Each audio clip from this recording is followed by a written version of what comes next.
Bismillahirrohmanirrohim. Assalamualaikum warahmatullahi wabarakatuh. Alhamdulillahirobbil alamin, wassalatu wassalamu ala asyrofil anbiya'i wal mursalin, wa ala alihi wassohbihi ajmain. Sahabat YM 28 yang dimuliakan Allah. Setiap manusia pasti mengalami kematian yang tidak akan ada yang luput darinya. Setelah mengalami kematian, maka perjalanan sesungguhnya baru dimulai, yang diawali dengan memasuki alam kubur atau barzakh. Di dalam alam kubur terdapat nikmat dan siksa kubur, tergantung dari amal perbuatan yang dilakukan selama di dunia.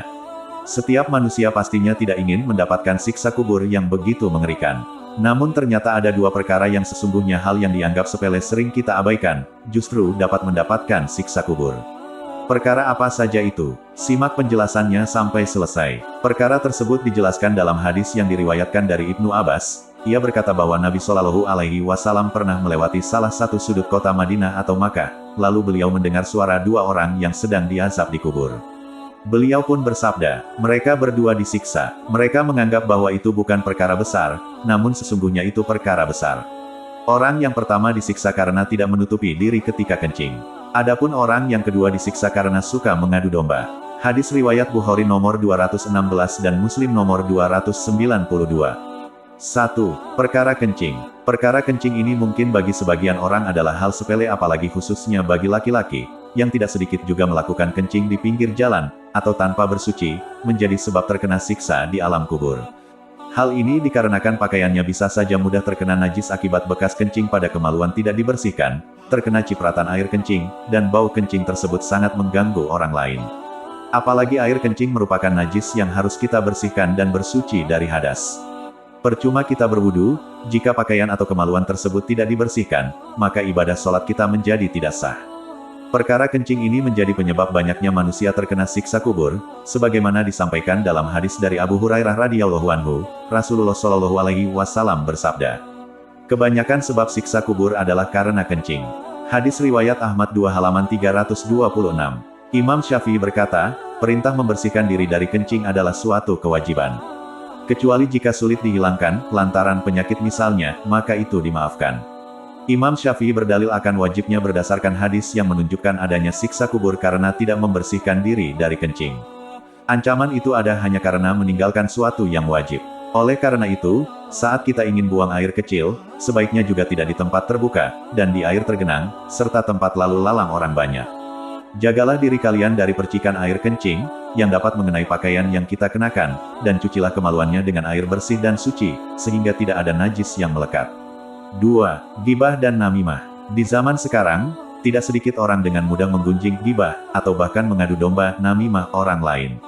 Apalagi dengan mudah akses bersosial media, menjadi lebih sering kita saling gibah sesama muslim, dan menyebarkan ujaran kebencian yang dapat memecah ukhuwah Islamiyah. Gibah dan namimah merupakan dosa besar yang sering dianggap sepele. Dosa gibah ini dijelaskan dalam Al-Quran yang artinya, hai orang-orang yang beriman, jauhilah kebanyakan prasangka, karena sebagian dari prasangka itu dosa. Dan janganlah mencari-cari keburukan orang. Jangan pula menggunjing satu sama lain. Adakah seorang di antara kamu yang suka memakan daging saudaranya yang sudah mati? Maka tentulah kamu merasa jijik kepadanya, dan bertakwalah kepada Allah. Sesungguhnya Allah Maha Penerima Taubat lagi Maha Penyayang.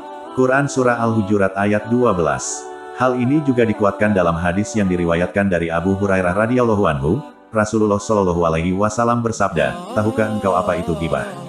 Mereka menjawab, Allah dan Rasulnya yang lebih tahu. Ia berkata, engkau menyebutkan kejelekan saudaramu yang ia tidak suka untuk didengarkan orang lain. Beliau ditanya, bagaimana jika yang disebutkan sesuai kenyataan? Jawab Nabi Shallallahu Alaihi Wasallam, jika sesuai kenyataan berarti engkau telah menggibahnya. Jika tidak sesuai, berarti engkau telah memfitnahnya. Hadis riwayat Muslim nomor 2589. Gibah adalah sesuatu yang amat jelek, namun tersebar di khalayak ramai. Yang bisa selamat dari tergelincirnya lisan seperti ini hanyalah sedikit. Gibah memang membicarakan sesuatu yang ada pada orang lain, namun yang diceritakan adalah sesuatu yang ia tidak suka untuk diperdengarkan pada orang lain.